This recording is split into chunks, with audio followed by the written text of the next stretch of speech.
प्रिय दोस्तों, आप सभी को राम राम। देखिए, कल हम लोग जो है कि रामचरितमानस के सोरठे में जो गुरु वंदना जो आज हम लोग प्रारंभ करेंगे। कल हम लोगों ने 5 देवों की वंदना करी थी, तो उनमें आज गुरु की वंदना आएगी, सोरठा नंबर 5। तो बंदव गुरु पद कंजा, कृपा सिंधु नर रूप हरि, महामोह तम पुंज, जासु बचन रवि कर निकर। तो इस 5वें सोरठे में रामचरितमानस के एक एक शब्द में इतना रस भरा हुआ है महाराज, इतना रस भरा हुआ है। इनका जितना बखान किया जाए ना उतना ही कम है। पढ़िए तो 5वां सोरठा। बंदव गुरु पद कंज, कृपा सिंधु नर रूप हरि, महामोह तम पुंज, जासु बचन रवि कर निकर।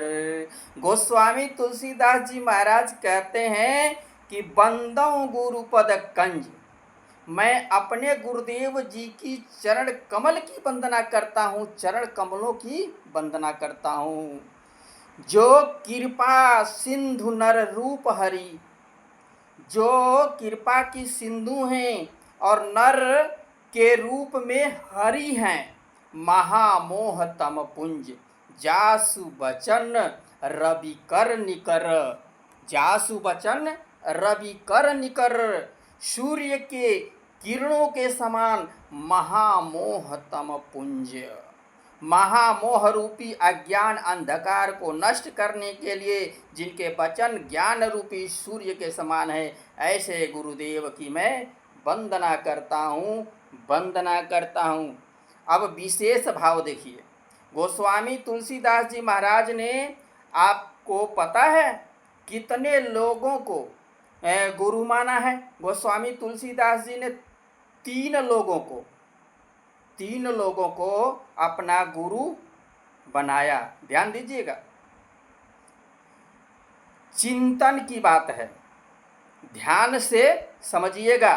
गोस्वामी जी ने 3 जनों को अपना गुरु माना और तीनों की वंदना इसी सोरठे में है। तीनों लोगों की वंदना, तीनों गुरुओं की वंदना है। जो गुरु तीनों को माना, जिसको तो गुरु पितु मातु महेश भवानी, गुरु पितु मातु महेश भवानी। पहला गुरु किसको माना? पहला गुरु किसको माना? पहला गुरु किसको माना है? पहला गुरु कहा जो प्रथम गुरु है, जो केवल गोस्वामी जी के ही नहीं, जो तीनों लोकों के परम गुरु हैं। बोले कौन? बोले तुम त्रिभुवन गुरु वेदो बखाना, तुम त्रिभुवन गुरु वेदो बखाना, आन जीव पावर का जाना, आन जीव पावर का जाना। तो गोस्वामी जी के प्रथम गुरु है भगवान शिव। देखिए, पहले गुरु कौन है? भगवान शिव। भगवान शिव को अपना आदि गुरु मानते हैं।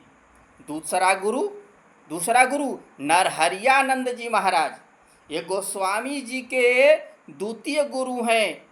मैं पुण्य निज गुरु सन सुनी, कथा सोसु कर खेत, समुझी नहीं तस बालपन, तब यति रहे अचेत। गोस्वामी तुलसीदास जी स्वयं कह रहे हैं कि मेरे गुरु कौन हैं? नरहरियानंद, नरहरियानंद जी हैं। तो प्रथम गुरु हैं तो भगवान शिव और दूसरे गुरु हैं नरहरियानंद जी। और गोस्वामी तुलसीदास जी के तीसरे गुरु कौन हैं? कहा स्वयं श्री रामचरितमानस जी ही भगवान रामचरितमानस को भी गोस्वामी तुलसीदास जी ने अपना गुरु माना है। किसको? रामचरितमानस को अपना गुरु स्वीकार किया है। सदगुरु ज्ञान विराग योग के, सदगुरु ज्ञान विराग योग के। तो मानस जी को तुलसी गोस्वामी दास जी ने अपना तीसरा गुरु माना है। गोस्वामी जी के तीन गुरु, प्रथम गुरु भगवान शिव और गुरु पितु मातु महेश भवानी, और भगवान शिव का स्मरण कर रहे हैं। कृपा सिंधु में विशेषण दिया भगवान शिव को, क्योंकि भगवान शिव कैसे हैं? कृपा सिंधु शिव परम अगाधा, कृपा सिंधु शिव परम अगाधा, प्रकटन कीन्ह मोर अपराधा, कृपा सिंधु शिव परम अगाधा, प्रकटन कीन्ह मोर अपराधा। तो बंदौ गुरुपद कंज कृपा सिंधु। भगवान शिव कैसे हैं? बोले भगवान शिव तो कृपा के सागर है, सिंधु है, कृपा सिंधु शिव परम अगाधा, कृपा सिंधु शिव परम अगाधा, नर रूप हरि, जो नर रूप में हरि हैं भगवान। ऐसे नरहरियानंद जी को हम प्रणाम करते हैं। उनको प्रणाम किया नरहरियानंद जी को। महामोहतम पुंज जासु बचन रवि कर निकर। और महामोह रूपी अज्ञान अंधकार को नाश करने के लिए जिनके वचन ज्ञान के प्रकाश के समान है, ऐसे श्री रामचरितमानस को भी गोस्वामी तुलसीदास जी महाराज ने अपना गुरु माना है। और गोस्वामी तुलसीदास जी इस दोहे में अपने तीनों गुरुओं को प्रणाम कर रहे हैं। अच्छा, एक आनंद की बात सुनिए। ये तीनों गुरु जो हैं भव सागर से तारने वाले हैं। भाई गुरु कौन होता है? गुरु कौन होता है हम सब इसके बारे में कल सुनेंगे। जय सिया राम, हर हर महादेव, उमापति महादेव की जय। सभी दोस्तों को सुबह का राम राम।